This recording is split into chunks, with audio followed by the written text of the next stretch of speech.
My name's Sonora Taylor, and I want to thank Brad Proctor for allowing me to film a reading from my upcoming collection, Someone to Share My Nightmares.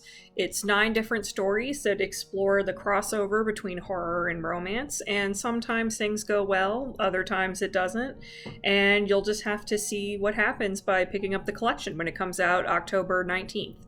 So I'm going to be reading the opening from a story called The Parrot, and it's about someone's home device who begins acting a little strangely. So I'm going to be reading from the beginning of that. The story also appeared in a slightly different form in We Are Wolves from Burial Day Press, which was edited by Gemma Amor and Laurel Hightower. But if you've read that version of the story, I still recommend checking it out in Someone to Share My Nightmares, because there's a little bit extra in there. So without further ado, here is The Parrot. Charles often watched Melinda sleep. He stared at her as she lay with her eyes closed. Her lips were pressed together, as if she were considering a dream. Her bangs hung over her forehead, and her chin-length hair lay matted against her bloody neck. Melinda wasn't sleeping anymore. She was dead on a cold metal table. Her broken body lay under a sheet. The coroner assured him he wouldn't want to see what the car had done to her below her neck.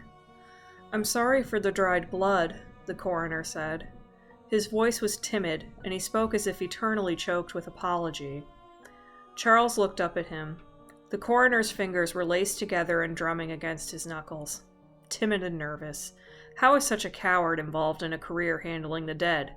He had first met the man 4 years ago, when Melinda's parents had been killed by a drunk driver. He hadn't liked the man then, and he still didn't all these years later, when Melinda had followed in her parents' footsteps. "I would have cleaned her up more," the coroner continued. But you had to call me in to identify her. I get it." Charles looked down once again at his dead wife. Her skin was already paler, her lips a little too dusty. He imagined if she touched her, she'd be ice cold. His fingers twitched at his side.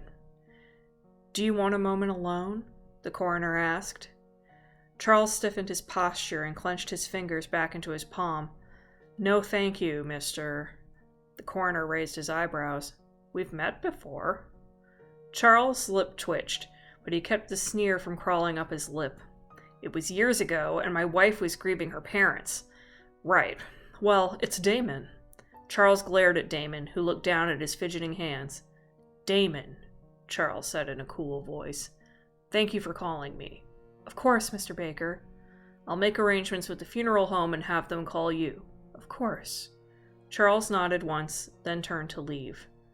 "Mr. Baker?" Charles stopped, closed his eyes, and took a deep breath. He had to keep his patience in front of the coroner. He couldn't lose control in front of him. He turned, slowly, and locked eyes with Damon. Damon himself had bangs like Melinda. They hung in strings over eyes that seemed better suited for a puppy that constantly pissed itself than a grown man. "Yes?" Charles asked. Damon swallowed. We have pamphlets, you know, about grieving and loss, and I know how to mourn my wife." "Yes." Damon nodded as he clasped his hands. They finally stilled. "Of course." If Charles heard Damon say "of course" one more time, he was going to add another body to the table in the room. "Good night, Damon." "Good night." Charles sped out of the coroner's office and out into the cold.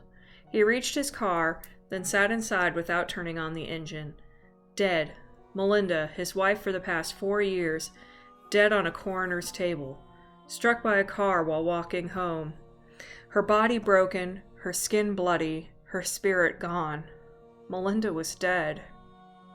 Charles gripped his steering wheel. That fucking bitch.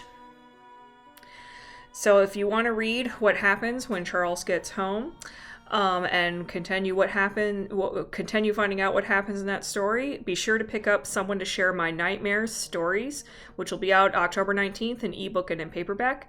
It's also available for pre-order, ebook only, on Amazon, as well as through other retailers. Thank you very much, and have a great day. Bye.